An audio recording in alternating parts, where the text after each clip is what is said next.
Thank you. We have an expression, we used to have an expression when I served in the Senate, Senator Van Hollen. When they want to make some statement that was personal, they say, a point of personal privilege. You know, when you're talking about being a waterman working on the water, my family's originally from Baltimore, came in the early 1800s, and the entire Biden family worked in the water, were watermen until probably 1906, 7, or 8. And my father was raised here in Baltimore. They don't say Baltimore, they say Baltimore. And so, you know, although they never worked at the port, they did work in the bay and along here. So, you know, this has been this one of the oldest ports in the country, continuously running, and one of the best ports in the country. And so, Tony, thanks for that introduction. And Mayor Scott, thanks for the passport into the city. Appreciate it very much. And I want to thank Governor Hogan for being here and members of the delegation. I want to start off with one of my best buddies, and I think one of the most effective people in the United States Senate, Chris Van Hollen. You need something, go to him, man. He knows how to get it done. And also Dutch Ruppersberger and the guy who I knew him when he was a kid. He doesn't remember me. I'm getting so old. Knew his dad, Senator Sarbanes, and Congressman Sarbanes, Congressman Brown, and all this delegation. You got a first-rate delegation. And so I want to thank him for being here today, and thank him for all the help in getting the members of the House and getting the legislation passed. It's a big deal. It's going to make a big difference. The reason I started calling this Build Back Better is we're the only country in the world. We underestimate ourselves. We're sort of down on ourselves the last 10 years or so. We're the only country in the world, as a matter of history, that every crisis we've faced, we've come out better on the other side. We not only beat it, not a joke, think about it. We've come out better than we were before we went into the crisis. And the economic and political, as well as health crisis we found with COVID, I was determined when we got elected, we got to build it back better than it was, because the world's changing so rapidly, man. We got to keep up. We're in competition to determine whether or not we can still remain the most powerful economic force in the world. And today I'm here to talk about one of the most pressing economic concerns of the American people, and it's real, and that is getting prices down, number one. Number two, making sure our stores are fully stocked. And number three, getting a lot of people back to work while tracking and tackling these two above challenges I mentioned. Today's economic report showing unemployment continued to fall, but consumer prices remain too high. Tell us, the American people, in the midst of this economic crisis, the recovery is showing strong results, but not to them. They're still looking out there. Everything from a gallon of gas to a loaf of bread costs more, and it's worrisome, even though wages are going up. We still face challenges, and we have to tackle them. We have to tackle them head on. And on the good side, we're seeing the highest growth rate in decades, the fastest decrease in unemployment at this point ever since 1950. Jobs are up, wages are up, values are up, and savings are up. But we got problems too. Many people remain unsettled about the economy, and we all know why. They see higher prices. They go to the store online, or they go to the store or go online, and they can't find what they always want and when they want it. And we're tracking these issues and trying to figure out how to tackle them head on. My administration, with the help of the folks on my left over here, has a plan to finish the job of getting us back to normal from the pandemic and having a stronger economy than we ever had before. Let me explain the part that the ports play, why they're so critically important. It starts with a piece of good news. Infrastructure Week has finally arrived. How many times you hear over the last 5 years, Infrastructure Week is coming? Yeah, Anyway, but last week we took a monumental step forward as a nation. And we did something long overdue and long talked about in Washington, but almost never actually done. The House of Representatives passed my bipartisan infrastructure bill, Along with other plans that I'm advancing, this bill is going to reduce the cost of goods to consumers, businesses, and get people back to work, helping us build an economy from the bottom up and the middle out, where everybody's better off. You know, I'm tired of this trickle-down economy stuff. I come from Delaware, just across the line up here, and you know, we have more corporations in Delaware than every other nation in the state combined. And so I understand big business. The fact of the matter is, it's time they start paying their fair share. The fact is, you have 55 corporations last year that in fact made $40 billion, didn't pay a single penny in taxes. Nobody's gonna pay more. If you make less than 400 grand, you're not gonna pay anything more in taxes at all, period. Guaranteed, including gasoline tax, not gonna additional from a federal government standpoint.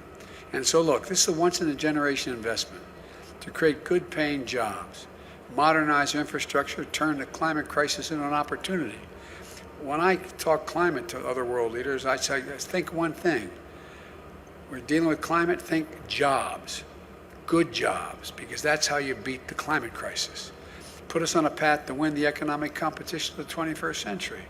We face with China and the rest of the world. China's outspending us on research and development. China is outspending these other countries are as well. And here's what I'm going to do.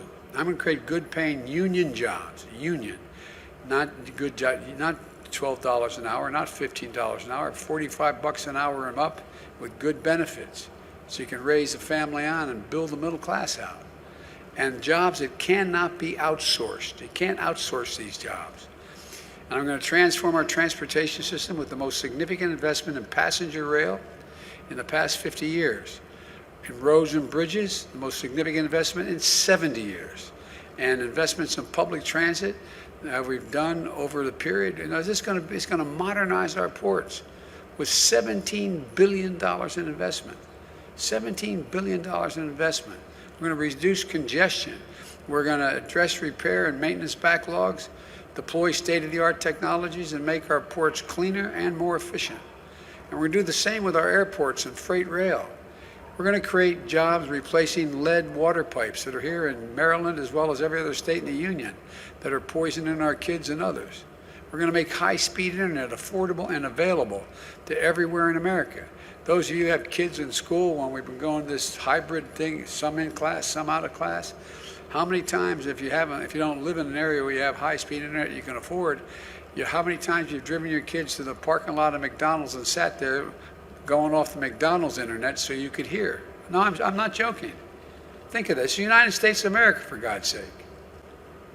So folks, we're going to build the first ever national network of electric vehicle charging stations all across the country. IBW is going to put in 500,000 charging stations across the country. And guess what? That's in the Recovery Act. Excuse me, that's in the Build Back Better bill, which is not going to raise taxes 1 single cent. It's totally paid for by making taxes work for people who make over 400 grand and just do their fair share. I'm a capitalist, man. You should be able to be a millionaire or billionaire if you can, but pay your fair share. Pay something along the line. I'm going to get America off the sidelines on manufacturing. The manufacturing of solar panels, wind turbines, batteries to store energy and power the electric vehicles, from school buses to automobiles. We're also going to make historic investments in environmental cleanup and remediation, rebuilding resilience against superstorms and droughts and wildfires and hurricanes. I traveled all over the country this year. You know, there's literally $99 billion in losses because of storms this year. $99 billion. You ever think you'd hear somebody stand up and say the Colorado River is being drained? You ever think you'd go out, more wildfires in the West than the entire, and lost, land lost, homes lost, to burn to the ground. I've flown over in Marine One, than the entire state of New Jersey, from the Cape all the way to New York. That's how much we've lost in America. So far. And according to the economic experts, this bill is going to ease inflationary pressures, lowering the cost of working families. 17 Nobel laureates in economics wrote a letter to me about 10 days ago saying this is going to bring inflation down, not up. But best of all, the vast majority of these jobs we're going to create don't require a college degree. Don't require it. This is the ultimate blue-collar blueprint to rebuild America. I'm not waiting to sign a bill to start improving the flow of goods from ships to shelves. Yesterday, I announced a port plan of action. It lays out concrete steps for my administration to take over the next 3 months to invest in our ports and to relieve bottlenecks. This builds on the progress we've already made. Last month, I reached a deal with two of the largest ports in America, the Port of Los Angeles and Long Beach. And I met with you guys, with the longshoremen there, and we worked out a deal between the port owners and the longshoremen to move toward operating those two ports. Okay, 40% of everything in the Pacific comes through those two ports. And they're lined up, ships are lined up, 70-some lined up out as far as you can see. So they all agreed. They're going to go 24 hours a day, 7 days a week. It's already paying off. Last week, the number of container ships in the docks for more than 9 days fell by over 20%. And now we're announcing steps to improve ports in the East Coast, to provide support for the Port of Savannah, the fourth largest container port in the country, to help reduce congestion. With our help, they now have the funds they need to set up 5 new inland port sites in Georgia and North Carolina so goods can get closer to their final destination more quickly. And other ports across the country will have the resources they need to make these kinds of immediate investments as well. The challenge we need to meet here, and that my plan is going to help address, has to do with the supply chain. You hear a lot about the supply chains in the news, but frankly, not a lot of people have a clear understanding, whether they have a PhD or they didn't go to school, about how a supply chain works. It says easy to talk about it, but what's the impact on the economy, let alone how to fix it? It's perfectly understandable because supply chains are incredibly complex. As long as goods and materials are getting where they need to go on time, there's usually no need to worry about the supply chains. But when global disruptions hit, like a pandemic, they can hit supply chains particularly hard. COVID-19 has stretched global supply chains like never before, and suddenly, when you go to order a pair of sneakers or a bicycle or Christmas presents for the family, you're met with higher prices and long delays, or they say they just don't have any at all. The reason for that last year has a lot to do with most companies how they make their products today. In simple terms, supply chain is just the journey that a product takes to get to your doorstep. Raw materials, plus labor, assembly, shipping, everything it takes to create the finished product. These supply chains are complex. Even products as simple as a pencil can have to use the wood from Brazil, graphite from India, before it comes together at a factory in the United States to get a pencil. Sounds silly, but that's literally how it is. So if all of a sudden you got COVID crisis in Brazil, you can't get the product made because the plant shuts down. That's what's happening. Products like smartphones often bring together parts from France, Italy, chips from the Netherlands, touchscreens from New York State, camera components from Japan, a supply chain that crosses dozens of countries. That's just the nature of a modern economy, the world economy. The global supply chains have helped dramatically bring down price we pay for things we buy. But they also made us much more reliant on what happens in other parts of the world. So if a factory in Malaysia shuts down due to a COVID outbreak, which they have, it causes a ripple effect that can slow down auto manufacturing in Detroit. Why? They can't get the computer chips they need. It's a climate disaster to close the port in China. It can delay shipment of furniture or clothing, reduce worldwide supply, and driving up prices here in America. And the irony is people have more money now because of the first major piece of legislation I passed. You all got checks for $1,400. You got checks for a whole range of things. If you're a mom and you have kids under the age of 7, you're getting $300 a month. And if it's over 7 to 17, you're getting $360 a month. like wealthy people used to do when they get back tax returns. It changes people's lives. But what happens if there's nothing to buy, you got more money, you compete for getting it there, it creates a real problem. So on the one hand, we're facing new disruptions to our supplies. At the same time, we're also experiencing higher demand for goods because wages are up, as well as people have money in the bank. And because of the strength of our economic recovery, American families have been able to buy more products. But guess what? They're not going out to dinner and lunch and going to local bars because of COVID. So what are they doing? They're staying home, they're ordering online, and they're buying product. Well, with more people with money buying product and less product to buy, what happens?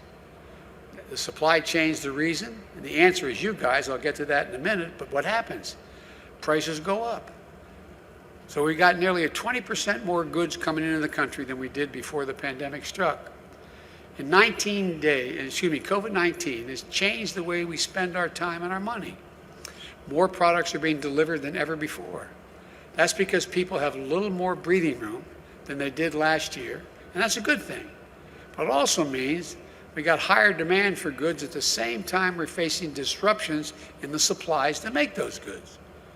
This is a recipe for delays and for higher prices, and people are feeling it.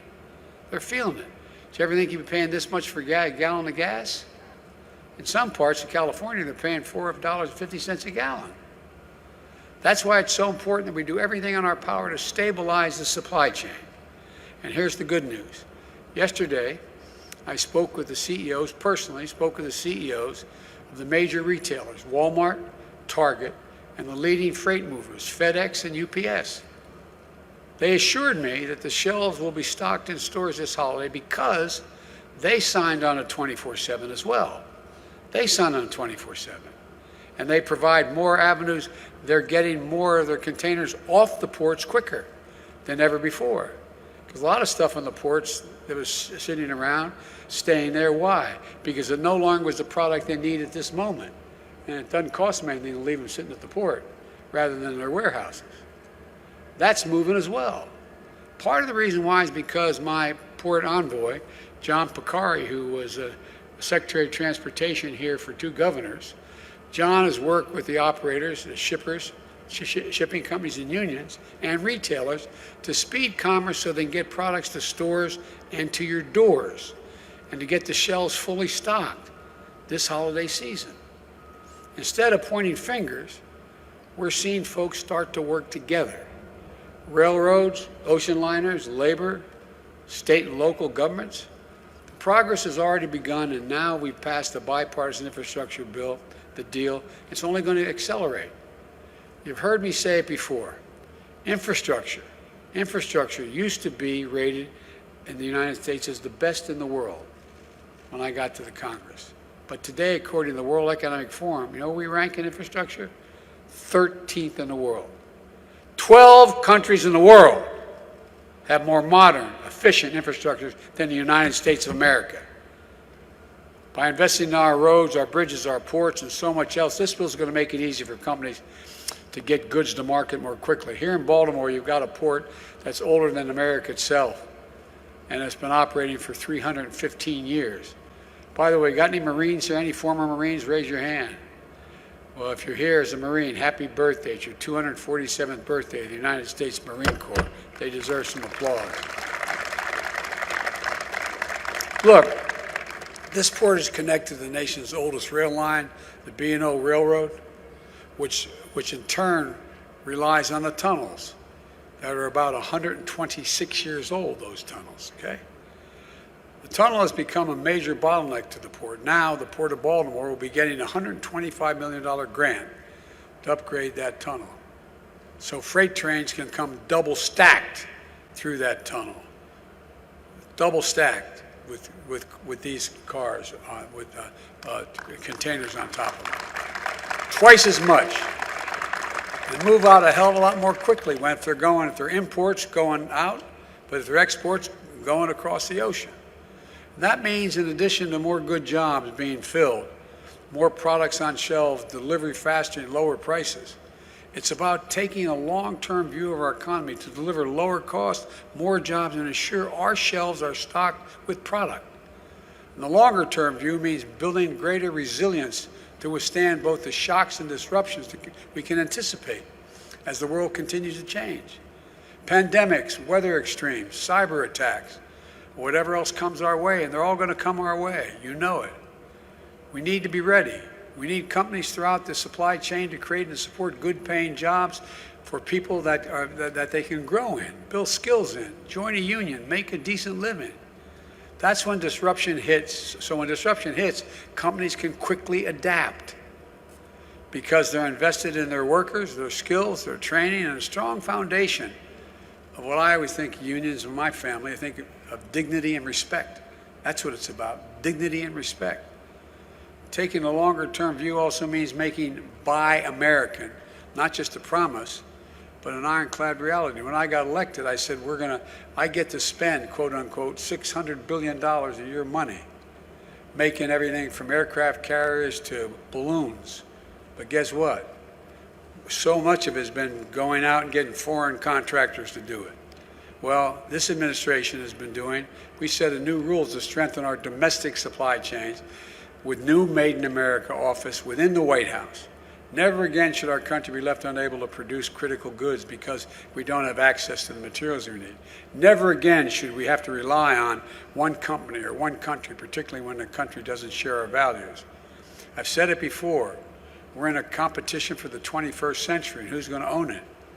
America still has the most productive workers in the world and the most innovative minds in the world. That's not hyperbole, that's a fact. But other countries are closing in. We risk losing our edge if we don't step up now. This bipartisan infrastructure bill is a major step forward. Represents the biggest investment in ports in American history. And for American families, it means products moving faster and less expensively from factory floor through the supply chain to your home. The bottom line is this. With the bill we passed last week, and the steps we're taking to reduce bottlenecks at home and abroad, we're set to make significant progress. We're already in the midst of historic economic recovery. And thanks to those steps we're taking, very soon we're going to see the supply chain start catching up with demand. So, not only will we see more record-breaking job growth, we'll see lower prices, faster deliveries as well. This work is going to be critical as we implement the infrastructure bill and as we continue to build the economy from the bottom up and the middle out by passing the Build Back Better plan. We need to unlock the full might and dynamism of our economy, guys, and of our people. I really mean it. And with this plan, we've set in motion that's exactly what we're going to do. We're going to build a better America, not a joke. We're going to lead the world again, not a joke. We're going to be in a position where we once again own the 21st century. Because when we own it, everybody does better. Everybody, not only America, but around the world. Sorry it takes so long. The sun's down. You don't have any sweater on. You're going to freeze. I'm going to stop talking. A man with as little hair as mine just took his hat off. I put it back on. You're going to get cold if I don't get stepped down. But look, all kidding aside, I want to particularly thank the longshoremen. You guys, as an old expression up in Claymont, Delaware, I was from, you all brung me to the dance, man. You've stuck with me from the first time I ran. And you've stepped up every time you've been asked. Every time you've been asked. And I want to personally thank you while I'm standing in front of you. God bless you all, and God bless all the workers to keep our economy going. And may God protect our troops. Thank you so very much. Thank you.